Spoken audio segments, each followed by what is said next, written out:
पर दुर्गा, दूसरे नंबर पर बेलपत्र, तीसरे नंबर पर कनेर का फूल।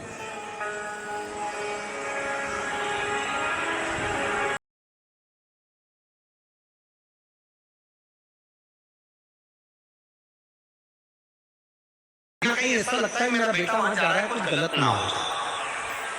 कभी कभी ऐसा लगता है कि ये काम होने वाला है और इसमें कुछ गलत ना हो जाए।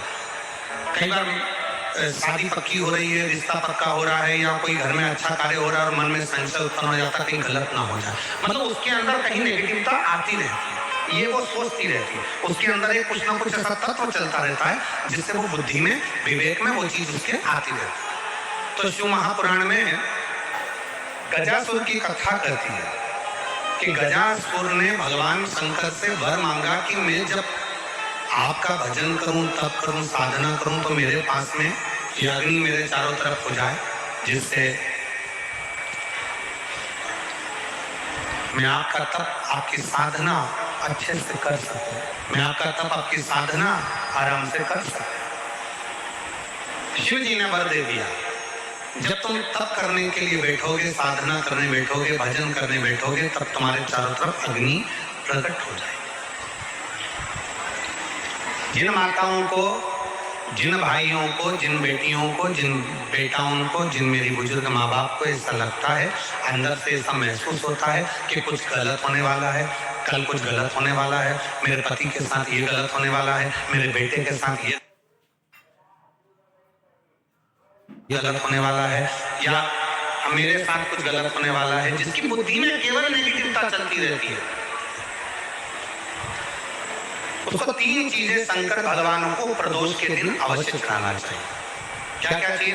पहले नंबर पर जम के बोलो दुर्वा, दूसरे नंबर पर बेलपत्र, और तीसरे नंबर पर कनेर का फूल।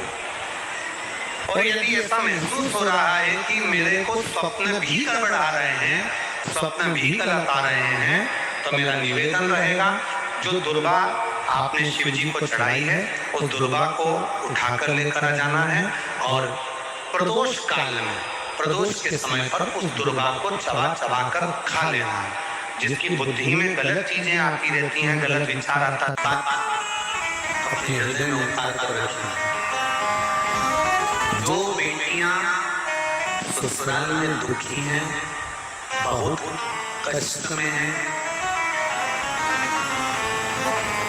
या आपस में समाज पति पत्नी का नहीं बन रहा है, या कोई विवादित वाली बात है, तो निवेदन तलाक पर बात को लेकर मत जाना।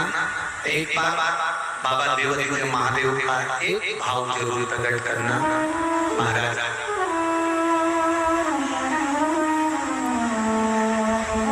श्री अवधूतेश्वर महादेव का नाम लेते हैं। कौन से महादेव? अवधूतेश्वर महादेव का नाम लेकर थोड़ी सी मूंग, हरी जो मूंग होती है, उस मूंग को गला लीजिए पानी में। गलाने के बाद में उस मूंग को शिव मंदिर में ले जाकर भगवान जो नंदीश्वर विराजमान होते हैं वहां रखकर 7 बेलपत्र उस मूंग पर चढ़ाकर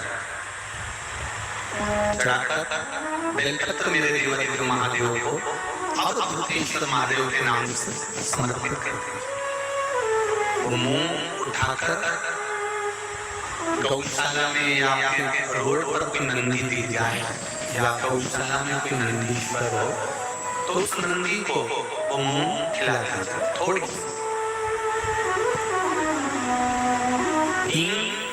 या क्या प्रदोष करोगे, तलाक तक बात नहीं पहुंचेगी, आपस में प्रेम बढ़ जाएगा, बेटी को सम्मान मिलना प्रारंभ हो जाएगा और टेंशन समाप्त हो जाएगी। परिवार नहीं बचेगा।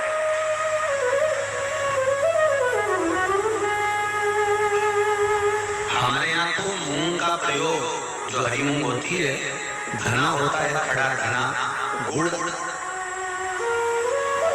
ये जब घर में मंगल विवाह होता है, शादी होती है, या कोई अच्छा फंक्शन होता है, तो उसमें इन चीजों की जरूरत होती है। कभी आपने अपनी सासू माँ से पूछा कि मम्मी ये मूंग क्यों रखते हैं, ये गुड़ क्यों रखते हैं? ये खड़ा धना क्यों रखते हैं? ये तो सब दाल का सामान है, ये तो सब वहाँ रसोई घर में होना चाहिए, फिर ये पूजा की थाली में इसको क्यों रखते हैं? उसका कारण है।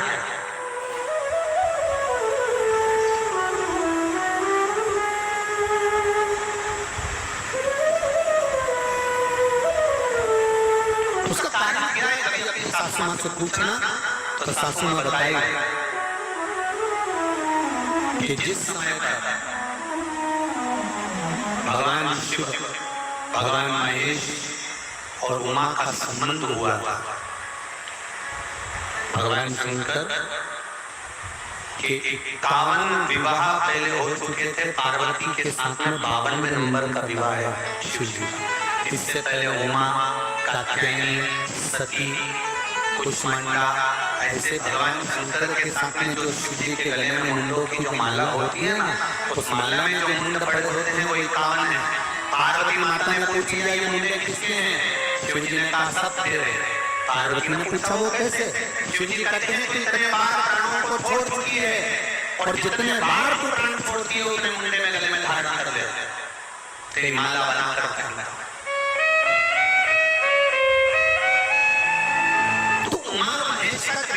भगवान उमा और माता उमा और भगवान महेश का जब मंगल विवाह हुआ था, उस विवाह के समय पर माता उमा रुष्ट होकर भगवान शिव से, ऐसा नहीं है कि केवल माता उमा रुष्ट हुई, तिरुपति चले जाओ तो माता लक्ष्मी रुष्ट होकर नीचे बैठते हैं।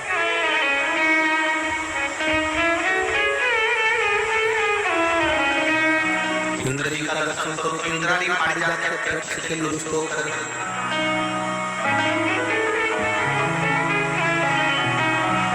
ब्रह्माणी और ब्रह्मा का दर्शन करो तो गायत्री मैया को यज्ञ में बिठा दिया पुष्कर जी ने, तो गायत्री मैया को देखकर सरस्वती रुष्ट होकर बैठ गए। ऐसा नहीं है कि रुष्टता नहीं होती है, पर उस रुष्टता में दोनों का साथ भी होता है।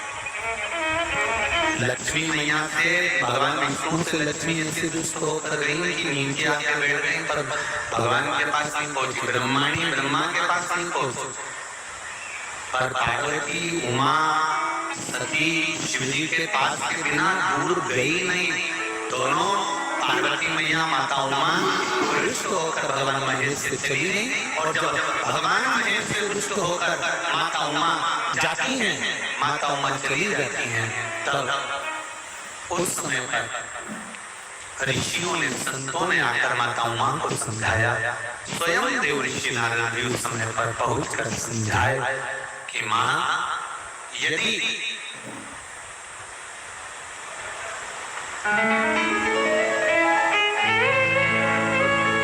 जो नंदी दिन भर भगवान की आराधना में लगा रहता है, उस नंदी को यदि अर्चन किया तो उसका फल उमा माता ने दोनों के संबंध को श्रेष्ठ बनाने के लिए मुंह भगवान नंदीश्वर को समर्पित कर, बहुत ध्यान दीजिएगा। आज भी बुजुर्ग माताएं पूजा की जो थाली रहती है उसमें गुड़, मूंग, धना, जब मंगल विवाह होता है, जब कोई अच्छा कार्य होता है, शुभ कार्य होता है, तो उसमें ये रखती है।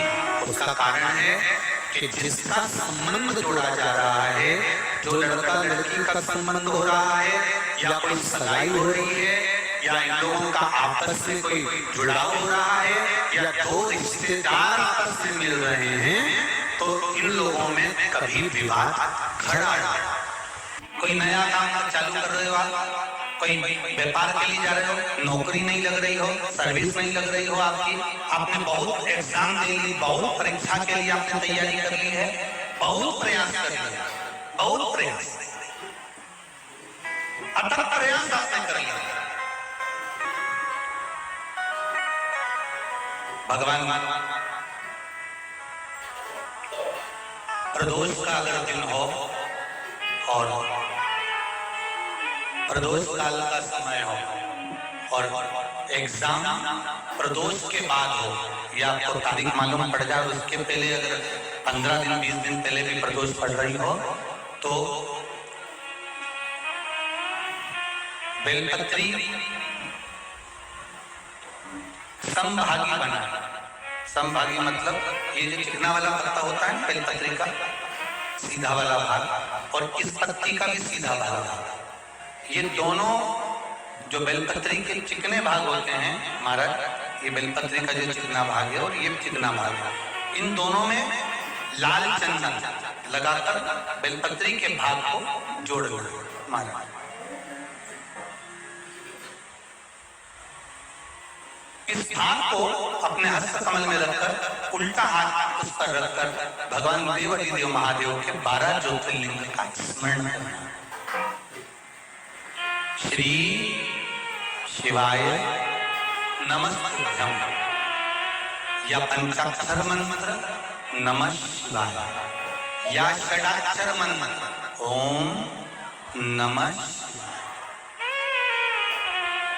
पंचाक्षर मंत्र हो, षडाक्षर मंत्र हो, श्री शिवाय नमस्तुभ्यं शिव महापुराण का मूल मंत्र हो, स्मरण कर कर उस मंत्र का अपनी कामना कहकर अशोक सुंदरी वाली जगह पर उसको छुआ कर भगवान शंकर पर उसका स्पर्श कराकर उसको लाकर नंदी का एक चरण ऊंचा भाग जहां चरण का हो, नंदी जब शिव जी के सामने होता तो उसका एक पांव ऊंचा होता, नंदी का जो पांव ऊंचा होता, उस मंदिर में जो भी चाहे आगे पांव हो पीछे का पांव, जो पांव उस मंदिर में हो ऊंचा, उस चरण के पास अपनी कामना कर कर रख दीजिए और थोड़ा सा मूंग, हरा मूंग थोड़ा सा, श्री गणेश जी महाराज का नाम लेकर किसी भी गौशाला में या नंदी गण जहाँ हो, आपके मोहल्ले में कोई नंदी हो जो घूमता हो रोड पर, कोई बैल हो, तो उसको वो मूंग खिला दीजिए और उसके बाद थोड़ा सा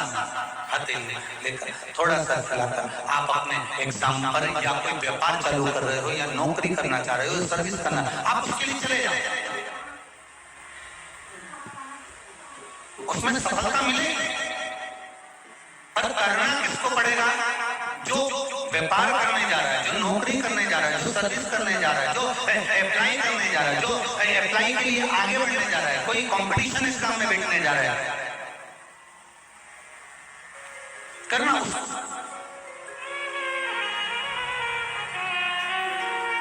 अच्छा शादी करना है लड़के की, उपाय कर रही है अम्मा,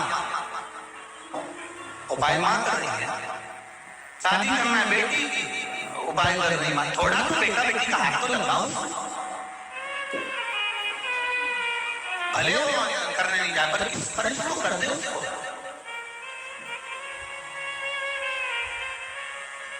फिर कल वाली बात आ गई, तुम समोसा खाओगे तो तुम्हारे पेट में जाएगा, वो खाएगा उसके पेट में जाएगा, तुम भजन करोगे तुम्हें मिलेगा, वो करेगा उसको मिलेगा, दान तुम करोगे तुम्हारे खाते में जाएगा, वो करेगा उसके खाते में जाएगा।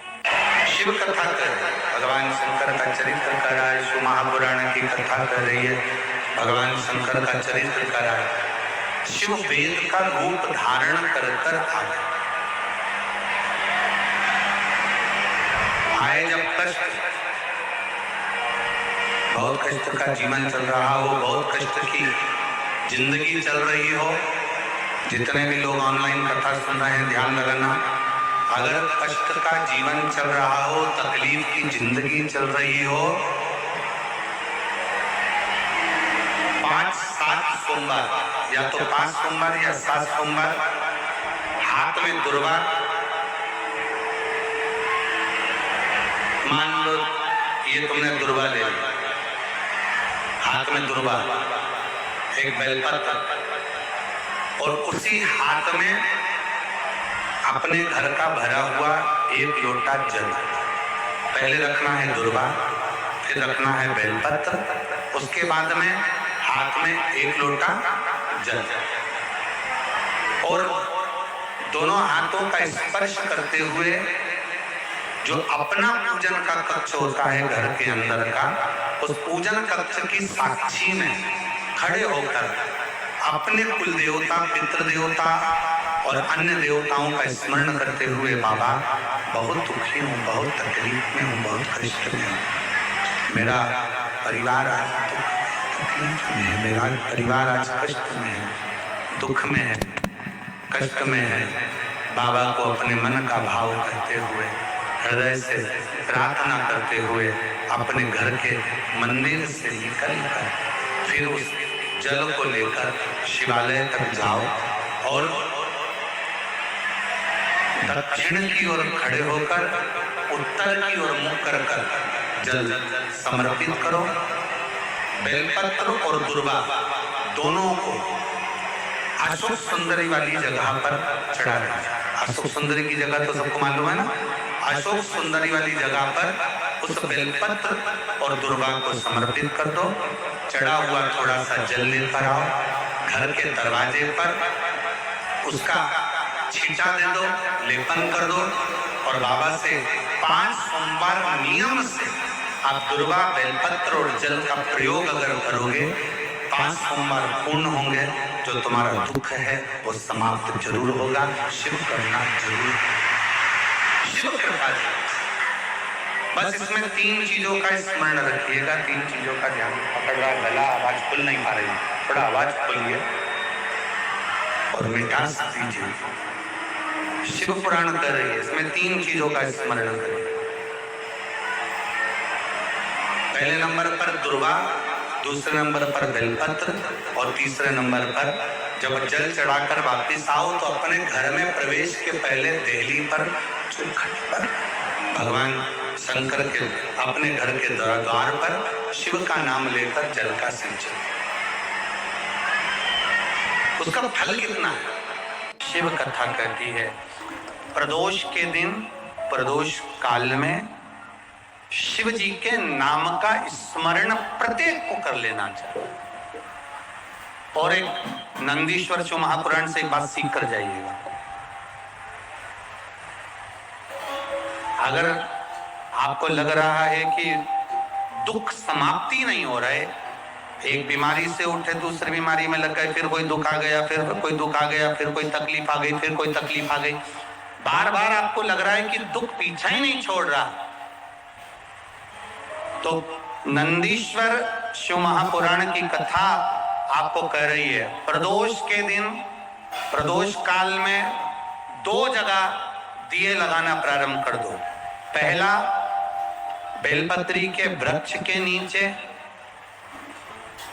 पहला दिया प्रदोष काल में, प्रदोष के दिन बेलपत्री के वृक्ष के नीचे, और दूसरा दिया अपने दरवाजे की चौखट के बाहर।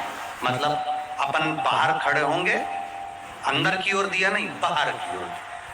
एक दिया बेलपत्र के नीचे देवाधिदेव महादेव से प्रार्थना कर कर, हे शिव शंकर, हे गौरी शंकर, हे शिव, आज प्रदोष का दिन, प्रदोष काल में आप भ्रमण के लिए निकलोगे नंदीश्वर के साथ में, ऐसी कृपा करना, आपके लिए मैंने द्वार सजाया है भोलेनाथ, आपकी दृष्टि मेरी चौखट पर भी कर देना, मेरी जिंदगी सवर जाए। इसलिए 2 दिन स्मरण। हाँ, अच्छा इशारा कर रहे हो, सब समझ गए हो। जिस दिए को आप लगाओगे प्रदोष के दिन, प्रदोष काल में, एक दिया बेलपत्री के वृक्ष के नीचे लगाया है और दूसरा दिया जब आप घर में प्रवेश करोगे तो राइट हैंड पर ही लगाएं। कौन से हैंड पर लगाएं? राइट हैंड पर। बहुत बहुत साधुवाद आपको दीदी, धन्यवाद। धन्यवाद तो उन्होंने इशारा करके बताया कि दिया किस ओर लगाएं। कम से कम अपने को अंदाजा तो लग जावे ना दिया किस ओर लगना चाहिए। साधुवाद था, बहुत बहुत साधुवाद। इसको जागरूक श्रोता कहते हैं, जिनको कथा के प्रति रुचि है और भगवान के भजन के प्रति रुचि है, वो तुरंत भाव से उसको स्वीकार करें। तो 2 जगह दीप, पहला कहां पर लगाएंगे? जम के बोलो जरा। बेलपत्री के वृक्ष के नीचे। अब बेलपत्री के वृक्ष को भी समझना, कौन सा वृक्ष होना चाहिए? जो आप खड़े हो, दोनों हाथ ऊपर हो, उस हाथ तक भी उसकी पत्ती को स्पर्श ना हो पाए, मतलब उसकी छाया हमारे पूरे शरीर पर पड़े, तो बेलपत्री के वृक्ष की मूलता का आनंद है। जो छोटे बेलपत्री के वृक्ष होते हैं, छोटे छोटे जो पौधे होते हैं बेलपत्री के, इनको जल डालकर, खाद डालकर सिंचित करो, बड़ा करो, उनको पोषित कर कर बड़ा कर कर कहीं अच्छी जगह उनको लगाओ। ये नहीं कि छोटी बेलपत्री के पत्ते तोड़ लो या छोटे से पौधे के पत्ते तोड़ लो, वो श्रेष्ठता नहीं है। शिव पुराण कहती है वृक्ष वो होना चाहिए जिसकी छाया हमारे ऊपर है। बाकी के आपके घर में आप बेलपत्री का पौधा लगाते हो, उसको बड़ा करो, बड़ा करने के बाद उसको कहीं अच्छी जगह पर लगाओ जिससे वो बेलपत्री का पौधा बड़ा हो जाए। बड़ा हो जाएगा, हम हैं नहीं है, कम से कम वो पौधा रहेगा, वृक्ष बनेगा। वृक्ष बनेगा तो उसकी पत्तियां टूटकर महादेव पर चढ़ेगी तो हमारा कल्याण अपने आप हो जाएगा। उसमें लगाइए, आप वो बेलपत्री के पौधे को बड़ा करिए, उसको लगाओ, वृक्ष हो बड़ा। तो पहला दिया कहां लगाएंगे? बेलपत्री के वृक्ष के नीचे। और दूसरा, अपने घर में प्रवेश करते समय राइट हैंड में बाहर की। शिव तत्व को जानना। कौन से दिन? जम के बोलो जरा। प्रदोष के दिन। कौन से समय? प्रदोष काल, शाम का जो समय हो, शाम का समय, प्रदोष काल का समय भगवान को दीप प्रज्वलित कर दिया। शिव तत्व कह रहा है। नंदी ने शंकर भगवान से कहा, आपने वचन दिया था मेरे को, आपने मुझे वचन दिया था,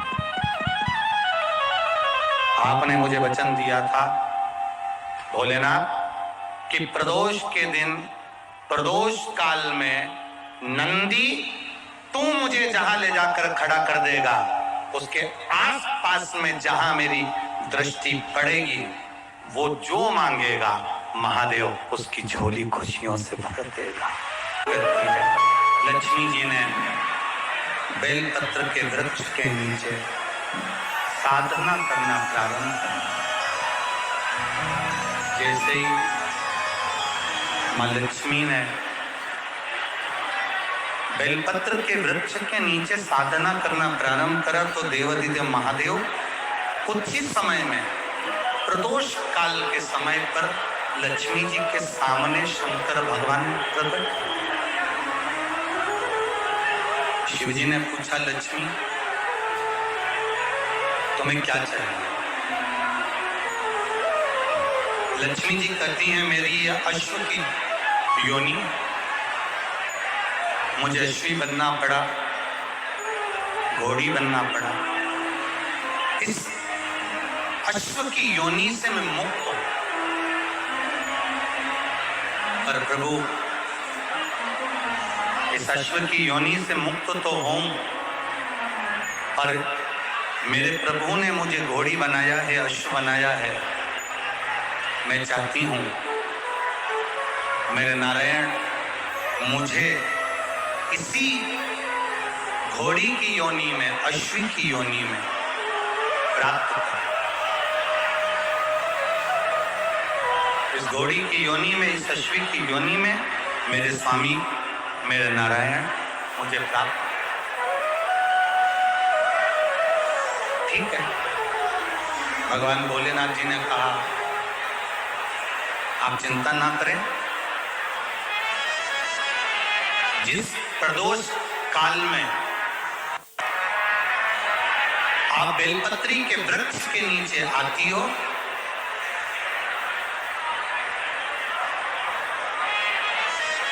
दुनिया का कितना भी दरिद्र व्यक्ति हो,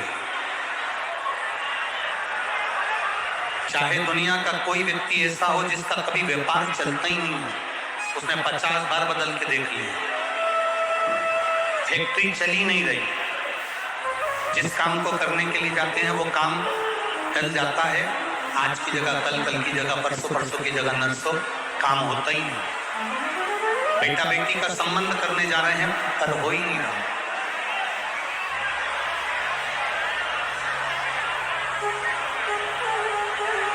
कितना भी दरिद्र से दरिद्र व्यक्ति, कितना भी दीन से दीन व्यक्ति,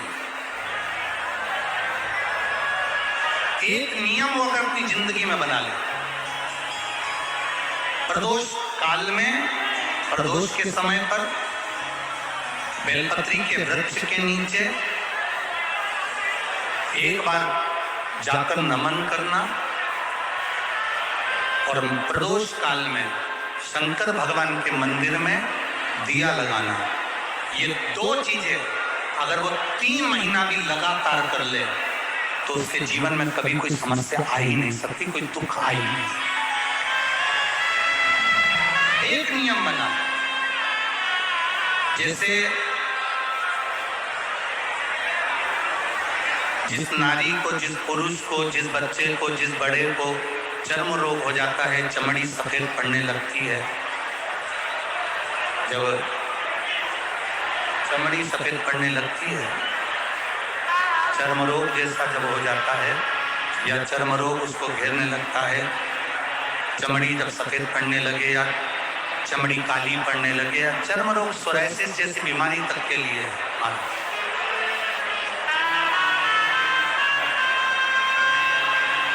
बेलपत्री के वृक्ष के नीचे की मिट्टी, बेलपत्री के वृक्ष के नीचे की मिट्टी, उसको जिस पात्र के अंदर शिवलिंग बनाने के लिए हम गलाएं, जिस पात्र के अंदर हम शिवलिंग बनाने के लिए उसको गलाएं और शिवलिंग का निर्माण कर कर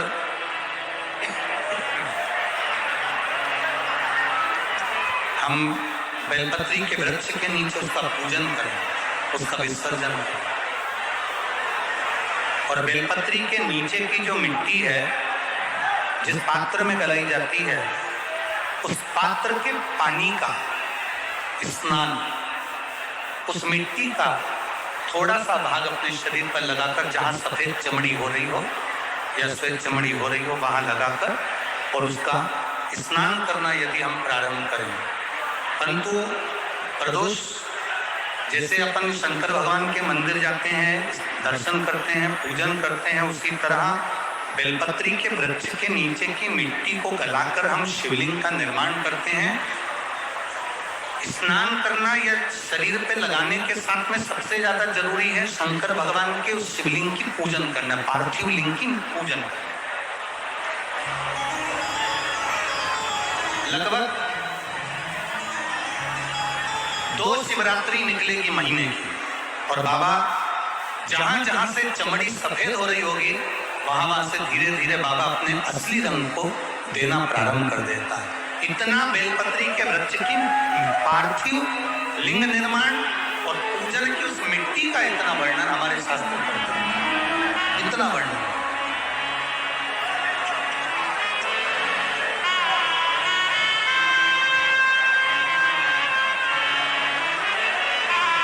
शिव कथा, शिव महापुराण की कथा वर्णन कर रहे हैं। स्वयं भगवान देवादिदेव महादेव ने नारायण से जाकर प्रार्थना, स्वयं भगवान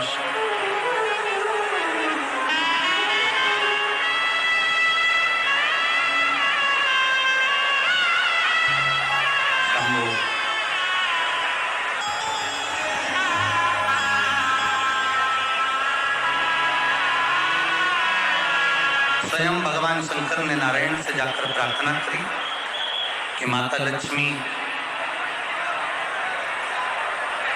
आपके लिए तब साधना कर रही हैं, आप उनको जाकर दर्शन। भगवान नारायण शिव जी के कहने पर जाने लगे, भगवान शंकर के कहने पर भगवान नारायण जाने लगे। पर भगवान शिव जी ने भगवान नारायण को रोका और भगवान शिव जी ने नारायण को रोककर कहा, प्रभु रुको, मेरा निवेदन केवल इतना सा है, जैसे माता लक्ष्मी घोड़ी बनकर, अश्वी बनकर पृथ्वी पर गई हैं, आप अश्व बनकर पृथ्वी पर जाकर लक्ष्मी को लेकर। भगवान स्वयं नारायण अश्व बनकर पृथ्वी पर जाते हैं और लक्ष्मी जी को लेकर आते हैं। शिव महापुराण की कथा कहती है, भगवान शंकर का संवाद करता है, स्वयं नारायण और स्वयं माता लक्ष्मी बेलपत्री के वृक्ष के नीचे विराजमान शिवलिंग का पूजन करते हैं और बेलपत्र की परिक्रमा करते हैं। जैसे ही उन्होंने बेलपत्र की परिक्रमा करी, शंकर भगवान वहां सम्मुख में जब आते हैं तो नारायण और लक्ष्मी जी भी अश्व की योनि से छूट जाती हैं और नारायण भी अश्व योनि को त्याग कर नारायण लक्ष्मी बन